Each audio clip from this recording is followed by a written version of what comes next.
नारायण।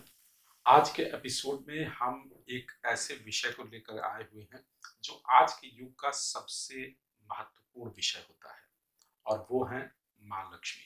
कहा गया है कि सर्वे गुणा कांचन माँ अस्ति, यानी वो जो कंचन होता है, कंचन यानी सोना, सोना यानी पैसा, पैसा यानी लक्ष्मी जी। इसके अंदर में सब गुण ही गुण भरे हुए हैं, इनके अंदर में कोई भी अवगुण नहीं होता।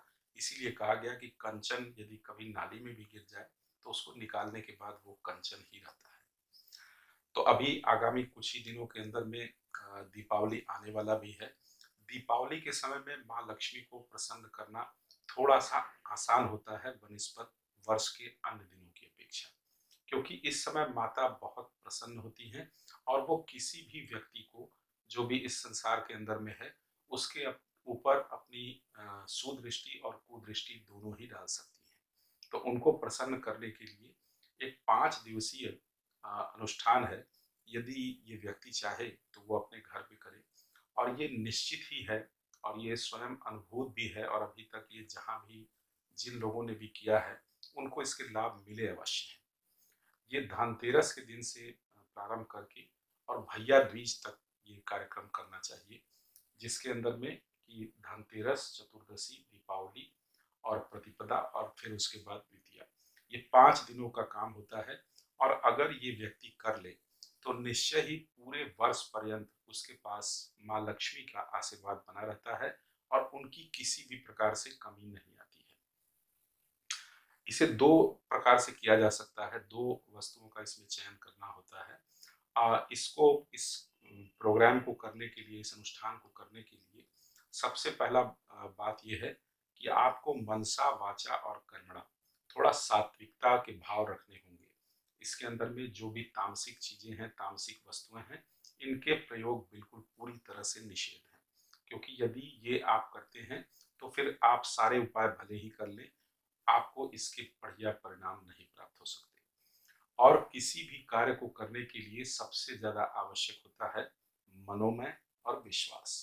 इन दो चीजों के साथ हम ये आपको गारंटी जैसे शब्दों को बोलना आज के युग में उतना उचित नहीं होगा, किंतु इतना मैं जरूर कह रहा हूँ कि यदि आप इस कार्यक्रम को करेंगे तो आप उसके लिए हमें धन्यवाद जरूर देंगे।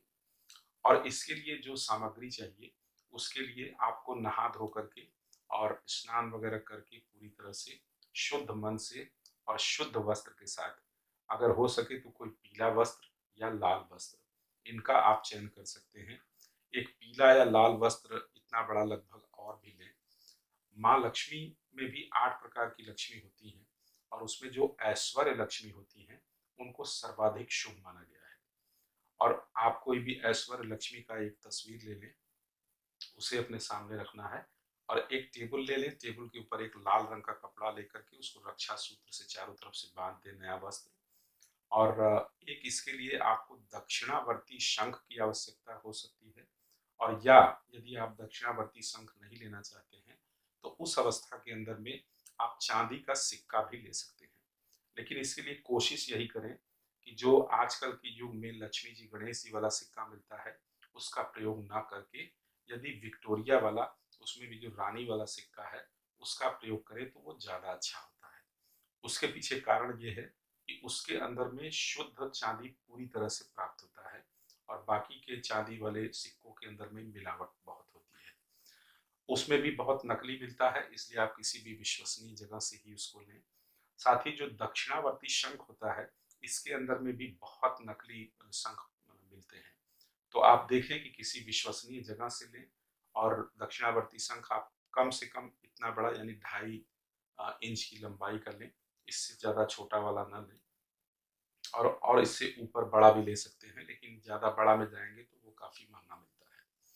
इसके बाद आपको कुछ गुलाब के फूल चाहिए, या अगर माला मिल जाए तो वो और भी अच्छा है।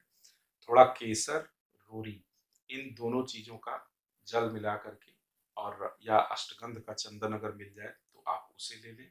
उसे लेने के बाद आपको सबसे पहला काम ये करना है कि ये जो शुरुआत के 3 दिन हैं, इसके अंदर में लक्ष्मी गायत्री होता ये है दरअसल कि तुला राशि के अंदर में जो सूर्य देव की एंट्री होती है, तो सूर्य नवग्रहों के राजा हैं और चंद्रमा वो नवग्रहों की रानी है। दरअसल दीपावली के दिन इन दोनों ही लोगों का मिलन होता है, इसलिए राजा और रानी अतिशय खुश होते हैं और जो भी व्यक्ति उनसे जो भी कामना करता है, मांगता है, वो उसे प्रदान भी करते हैं। तो तुला राशि चूंकि सूर्य की राशि है और यहाँ पर सूर्य देव नीच का भी हो जाते हैं। तो नीच का होने से ऐसा नहीं है कि सूर्य का प्रभाव समाप्त हो जाता है। सूर्य का प्रभाव ज्यों का त्यों पूरे वर्ष पर्यंत बना रहता है, लेकिन विभिन्न राशियों के अंदर में जाने पर वो विभिन्न प्रकार के फल करते हैं। चूंकि ये शुक्र की राशि होती है, इसलिए यहाँ पर इन दोनों ग्रहों के मिलन से ही दीपावली का सृजन होता है। ऐसे तो महीने में प्रत्येक अमावस्या को सूर्य और चंद्रमा की युति होती है, किंतु शुक्र के घर में एक तो वृष राशि के अंदर में और दूसरा तुला राशि के अंदर में। लेकिन तुला राशि चूंकि सप्तम भाव का मालिक है काल पुरुष की कुंडली के अंदर में, इसलिए यहाँ पर इनकी शुभता और भी ज्यादा बढ़ जाती है। अब इसीलिए आप अमूमन देखे भी होंगे कि तांत्रिक सिद्धियां करने वाले वैष्णव तंत्र के लोग, वाराह तंत्र के लोग, सभी लोग इस दिन कुछ न कुछ आराधना करते हैं और कहते हैं कि दीपावली का दिन पूरे वर्ष में सबसे ज्यादा उपयुक्त दिन होता है किसी भी देवी देवता या किसी भी मंत्र को सिद्ध करने के लिए। तो आपको करना यह है कि यदि आप सिक्का लेते हैं तो उसके ऊपर सबसे पहले आपको स्वास्तिक बनाना है। और स्वास्तिक बनाने की जो प्रक्रिया होती है, आमतौर पर बहुत सारे घरों के अंदर में लोग स्वास्तिक गलत बनाते हैं। इसके अंदर में कभी भी ऐसे और ऐसे क्रॉस करके स्वास्तिक का निर्माण नहीं करना चाहिए। सबसे पहले उसमें चाहिए ये कि जो आपके बाएं हाथ की तरफ का दिशा है, वहां पे ऐसे वाला बनाएं, फिर नीचे लाएं, इसके पश्चात ऐसे जाएं और फिर नीचे लाएं। ये आधा स्वास्तिक आपका तैयार हो गया। फिर दूसरा वाला जो दाहिने तरफ का हिस्सा होता है, उधर से ऐसे लाएं, फिर ऐसे लाएं, फिर ऐसे लाएं और नीचे की ओर ले आते। इससे स्वास्तिक कटेगा नहीं और स्वास्तिक का निर्माण भी हो जाएगा। ये वाली प्रक्रिया थोड़ी सी हो सकती है आपको वीडियो में उल्टी दिखे, इसलिए उल्टा प्रतीत हो। इसको हम आपको एक चित्र के माध्यम से पूरी तरह से स्पष्ट भी कर देंगे और उसमें स्टेप वाइज बता देंगे। तो आप इसे देखेंगे, ये चित्रानुसार आप इस तरह से स्वास्तिक बना लें। जो रोरी और केसर का स्याही हमने बनाया था या अष्टगंध के चंदन का जो स्याही बनाया था, उसी से ये लिखना है। अब लिखने के लिए जो प्रयोग करने के लिए हमको कलम की आवश्यकता होगी, वो यदि अनार के डंठल का कलम मिल जाए तो वो बहुत ही अच्छा होता है, और नहीं तो आप आम की लकड़ी का भी प्रयोग कर सकते हैं। लेकिन अनार का कलम इसके अंदर में प्रयोग करना और भी ज्यादा उसको पुष्टता देता है। तो सबसे पहले आप एक सिक्के की एक तरफ स्वास्तिक बना लें और उसके अंदर में वो चारों बिंदी और उसके बाद कीलित भी कर दें उसको दोनों तरफ से। और जब ये सूख जाए तो इसके दूसरे हिस्से, पीछे वाले हिस्से की तरफ आपको एक इस प्रकार से त्रिकोण बनाना है और उसके बाद एक उसी के ऊपर उल्टा त्रिकोण बनाना है। ये श्री जी का सूचक होता है, उनका निशान माना गया है। और कहते हैं कि उसमें जो बीच में बिंदी होती है, वहीं पे माँ श्रीयंत्र का वास होता है और लक्ष्मी जी की सबसे बड़ी अधिष्ठाता वही है, जो कि बाघंबरा देवी की भी ऊपर मानी गई है। तो इनका इस प्रकार से बनाने के बाद आप लक्ष्मी जी का एक फोटो या मूर्ति अपने सामने रख लें और उनको गुलाब के फूल चढ़ा दें। कुछ इसके साथ में मिष्ठान भोग के रूप में, और मिष्ठान अच्छा से अच्छा लगाना चाहिए। प्रभु को जो भी आप चीज न्यौछावर कर रहे हैं, जो भी उनको दे रहे हैं, तो प्रभु को देने का हैसियत हम लोगों के पास नहीं है। वहां पे वो भाव से ज्यादा खुश होते हैं और बाकी जो सर्वश्रेष्ठ चीज हो वही चीज उनको अर्पित करना चाहिए। इसके साथ में आप काजू और किशमिश का भी भोग लगा सकते हैं। कोई फल हो, फल के अंदर में चूंकि लक्ष्मी जी को सबसे ज्यादा अनार पसंद है और 5 दिन तक ये अनार चल भी जाता है, खराब नहीं होता, तो आप एक अनार चढ़ा दें। और उसकी जो साविधि, जैसे आपको पूजा की पद्धति पता है, पूरे मनोयोग और भाव के साथ में, इससे बहुत अच्छा होता है ये कि सूर्योदय जब होने वाला हो ठीक उसी समय यदि किया जाए तो ये और भी ज्यादा इसका प्रभाव बढ़ जाता है। या सुबह के टाइम में जब वृश्चिक लगन, स्थिर लगन मिले, तो उस समय में भी आप इस पूजा को स्टार्ट कर सकते हैं, इसे चालू कर सकते हैं।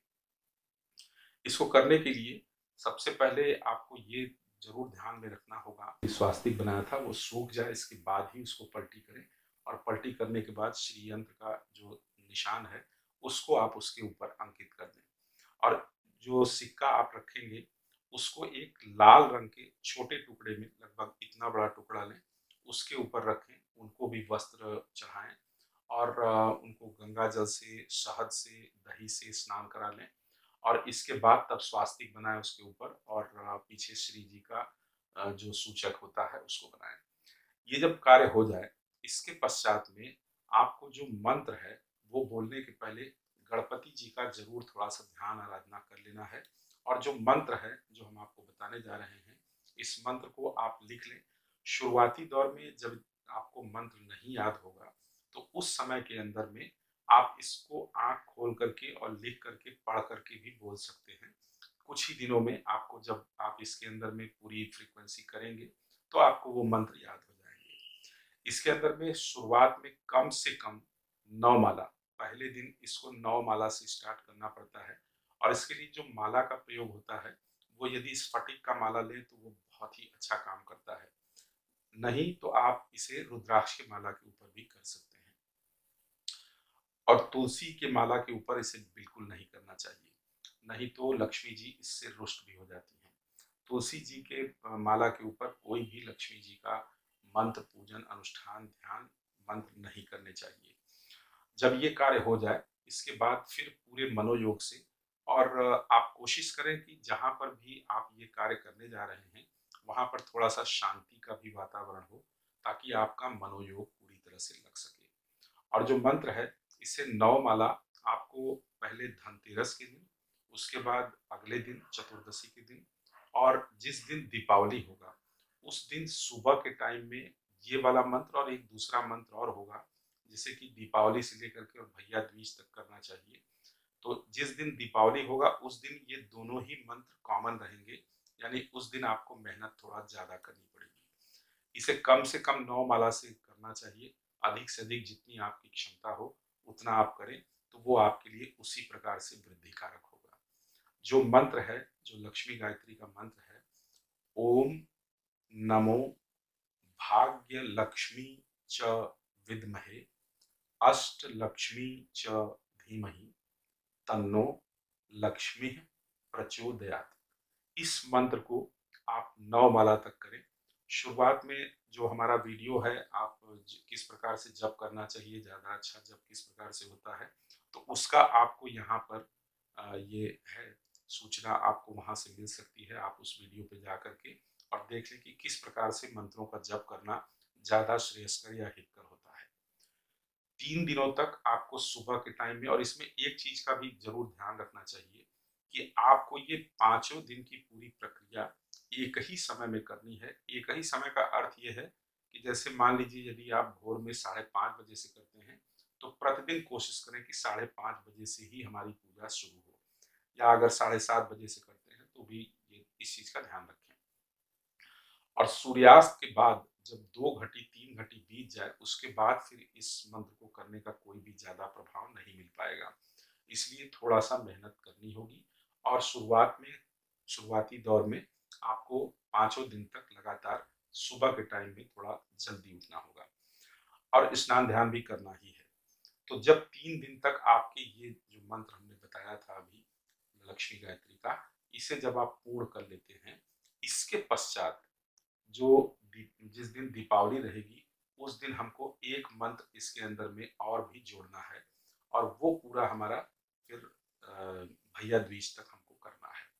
और जो वो मंत्र है, वो मंत्र है ओम ह्रीं ह्रीं ह्रीं महालक्ष्मी धनदा लक्ष्मी कुबेराय मम गृहे स्थिरो ह्रीं ओम नमः। ये मंत्र थोड़ा सा लंबा भी है, और इस मंत्र को आपको 9 माला ये वाला भी करना है। तो दीपावली के दिन आपके दोनों मंत्र कॉमन रहेंगे, यानी उस दिन आपको 18 माला की मेहनत करनी है। और जिस दिन धनतेरस हो उस दिन शाम को स्थिर लगन में, और इसके बाद दीपावली के समय में शाम को स्थिर लगन में, या रात को जो स्थिर लगन सिंह लगन मिलता है तो चूंकि वो सूर्य का लग्न मिलता है उस समय और भी ज्यादा बलशाली होते हैं। उस समय में भी आप चाहें तो इन मंत्रों की फ्रीक्वेंसी दोहरा सकते हैं, वो आपके लिए और भी ज्यादा कारक हो जाएगा। अब जो हमने एक दक्षिणावर्ती शंख लिया था, दक्षिणावर्ती शंख या तो आप सिक्का के ऊपर इस प्रकार से कर लें, और या दक्षिणावर्ती शंख के ऊपर एक तरफ स्वास्तिक और ठीक उसी के बगल में श्री यंत्र का जो सूचक है उसको बना करके, और यही फिर जो पूरी प्रक्रिया है इसकी आप पुनरावृत्ति कर लें। जब पूरा पूर्ण हो जाए, 5वां दिन जब पूर्ण हो जाए, तो आप ये समझें कि माँ लक्ष्मी की आराधना का आपका ये अनुष्ठान पूरा हो गया। इसके बाद आप उसे जो लाल रंग का कपड़ा जिसके अंदर में आपने वो सिक्का या वो शंख दक्षिणावर्ती रखा था, उसको लेकर के और बांध करके जहां भी आप पैसा रुपया रखते हैं अपना, अपने खजाने के अंदर में उसको रख दीजिए। और पूरे साल भर तक आपको लक्ष्मी जी की कृपा बरसती रहेगी। ये पूरा अनुभूत है और इसे आप जरूर करें। हमें उम्मीद है कि आप लोग इसका लाभ जरूर लेंगे। आपको हमारा ये कार्यक्रम कैसा लगा, आप हमें ज़रूर बताइएगा। और अगर आप कोई सुझाव देना चाहते हैं, तो उसे भी ज़रूर दीजिएगा। आपको यदि ये वीडियो पसंद आए, तो लाइक, शेयर और कमेंट करना नहीं भूलिएगा, और दूसरे लोगों को साझा तो आप अवश्य करेंगे ही। नारायण।